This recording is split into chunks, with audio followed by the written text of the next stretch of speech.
Well, hello there, YouTube. It's Petey, and I wanted to talk about this story. There's a really good video that's about a half hour long, which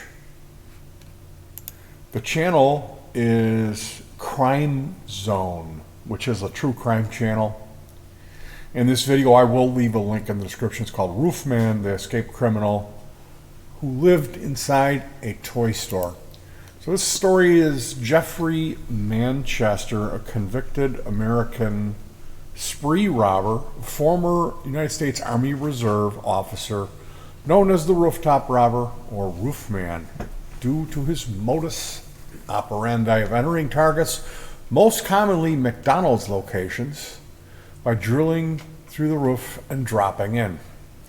Before being apprehended for the second time in 2005 in Charlotte, North Carolina, Manchester used the alias John Zorn. That's Yeah, I know. John Zorn. He's a New York jazz bow guy. He produced the first Mr. Bungle album. So he had his crime spree that began in November of 1998. He began robbing McDonald's locations across the United States. He had meticulous planning and observation before drilling, hacking, or sawing through the roof of the target building during the night and early hours of the morning and waiting, often in a restroom, for the morning shift workers to come in.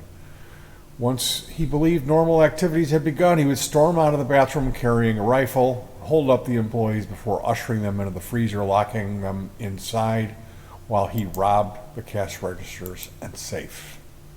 Throughout his robberies, Manchester would maintain a very gentle and cordial demeanor, almost never resorting to violence. Through his estimated 40 to 60 robberies across the country, some victims stated that he had suggested putting their coats on before entering the freezer. You might want to put your coat on, it's going to be cold in there. After 2 years, he was apprehended by North Carolina police officials on May 20th, 2000, after robbing 2 McDonald's in the same day, wielding a .22 caliber rifle. A silent alarm had been hit by an employee at the second location. Police began a search for the robber. Manchester, who had parked his car in a church parking lot, was spotted coming out of the nearby woods to get to his vehicle by a police officer and was then apprehended after fleeing back into the woods. During the interrogation, Manchester confessed to the robberies and attempted to convince officers he was inspired by another robber he had heard about, though they were already convinced of Manchester's guilt to all the crimes done by the roofman. Eventually, he would be convicted of the 2 robberies committed on May 20th and sentenced to 45 years in prison. Wow. Manchester was moved from several North Carolina prisons before ending up in Brown Creek Correctional Institute in Polkton. While incarcerated at Brown Creek, Manchester worked in the prison's metal shop. That's a good idea. Attempting to use his position to devise an escape plan over the 4 years he would be in the facility. After observing trucks coming in and out of the prison, Manchester would crafted a plywood platform, which he spray painted black along with some cardboard. On June 15th, he hid in an outgoing truck's undercarriage, using the plywood platform to conceal his body should the guards inspect the truck. Following his escape, Manchester hiked to Charlotte, North Carolina. That's brilliant. That is brilliant. Upon reaching Charlotte, Manchester lived in a Toys R Us store, staying in the back rooms and other areas inside, surviving on kids' snacks and baby food. Exercising during the night when the store was closed by riding a bike through the store aisles. During the holiday rush of 2004, Manchester moved his living quarters to an abandoned Circuit City next door to avoid detection. He created a room underneath the stairwell where he painted the walls, put up posters, and passed the time watching movies during the day. So he stole a DVD player and had Spider-Man posters. I guess he ran a water line back there too. he would also race remote control cars on the roof at night and play with the toys, you know. This guy. Between June and January the following year, Manchester, man, he was there for a while, huh? In the Toys R Us, Circuit City. He devised an elaborate plan to take over and rob the Toys R Us in his biggest robbery to date, setting up an elaborate surveillance system throughout the store using baby monitors, and even subtly changing employee schedules to accommodate his plans. As time passed, he became even under more suspicion as employees noticed many missing items as a result of Manchester's residents, making his plans tighter. In the time that Manchester lived in Charlotte, he became a member of the community to bide time until the robbery, even dating a local woman, Lee Wayne Scott, and joining the Crossroads Presbyterian Church.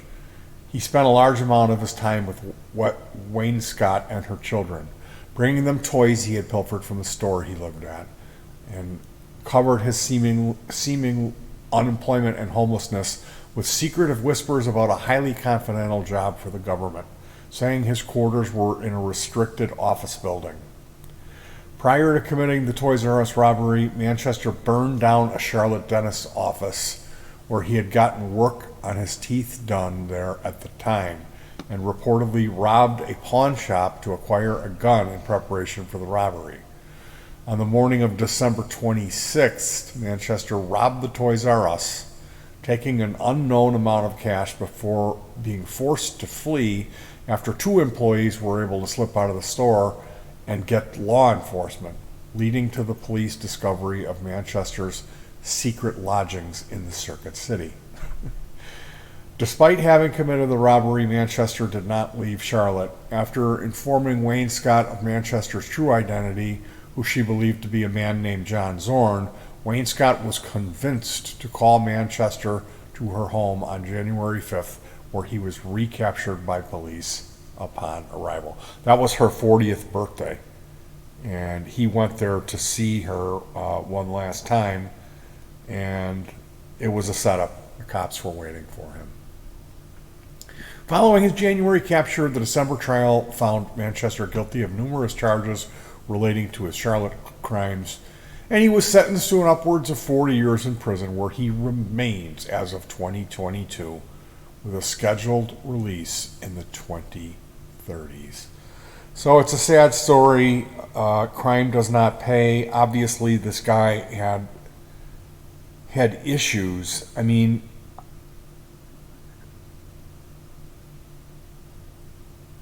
it's just a how could you live your life this way? How could you think you could be successful?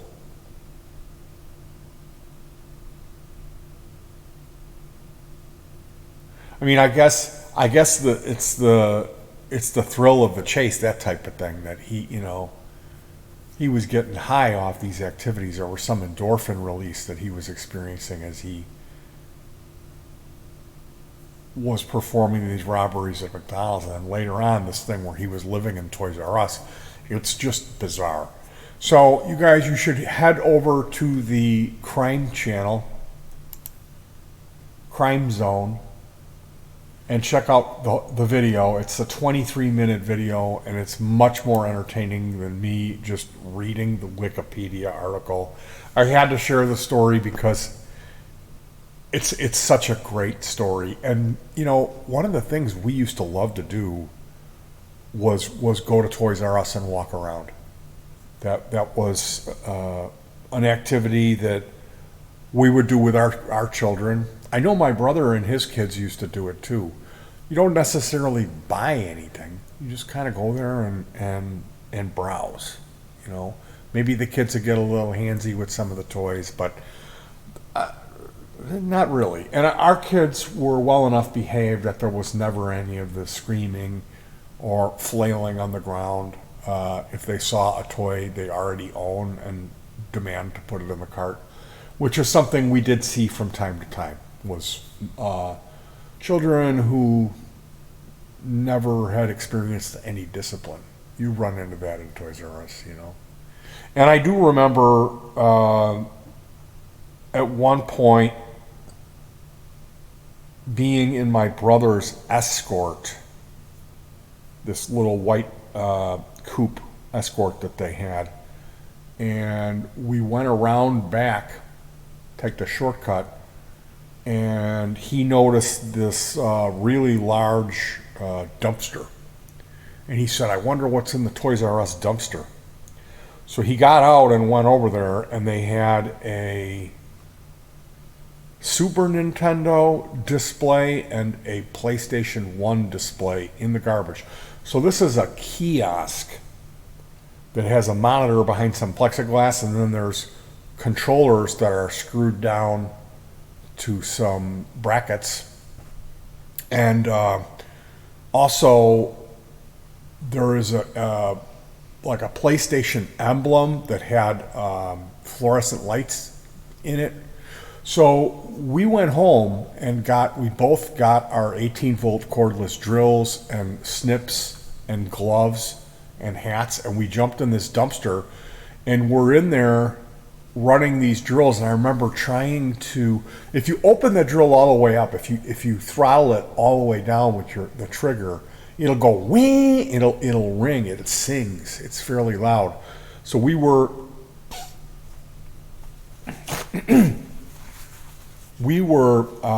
pressing the throttle and activating the drill at its minimal setting. We were just cracking it open, and you'd hear this ree, ree, ree, and both of us are doing this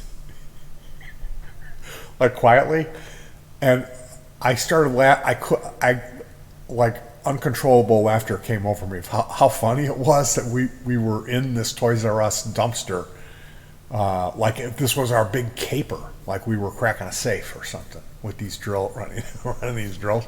So we ended up with, I got 2 PlayStation shock controllers, which at the time, like PlayStation came out and they didn't have the shock controllers, and then they came out with the shock controllers, and those were a little bit more money. You know, they were like $40 a piece or something. And then this sign, it's still here. It's in our entertainment center. At the top of the entertainment center, there's a switch you could hit, and it'll, it comes on, PlayStation light. And I had a PlayStation. I made a custom cable that went around the whole living room so we wouldn't have to run a wire. And we used to play that. I bought a mod chip and installed that, which was really some tight soldering work. It was challenging. But my buddy, Gary, R.I.P. Gary, he accessed the mod chips.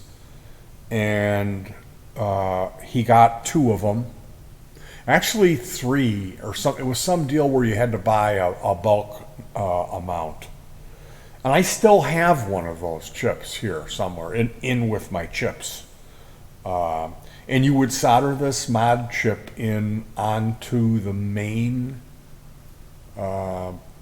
CPU, and it overrides the copyright protection, so you were able to rent games from Family Video, was where I used to rent them. And then you would copy them in your computer and the games would run. Whereas if you didn't have that mod chip and you copied the game, the PlayStation's copyright protection circuitry would recognize this and it wouldn't load the game. So we had a massive collection of PlayStation games that were all bootlegged. And it was just neat that we got those shock controllers and we got that lamp, you know. And at the time we got all this, Super Nintendo was old, but PlayStation wasn't old. I don't know why they threw that display out. Maybe they came out with an upgraded display. I don't know. But that's my Toys R Us caper story. You guys check out the real story and you enjoy that. It's over at the link is in the description. It's over at the Crime Zone True Crime website, the story of the Roofman. So take care of yourselves, try to stay cool, and peace.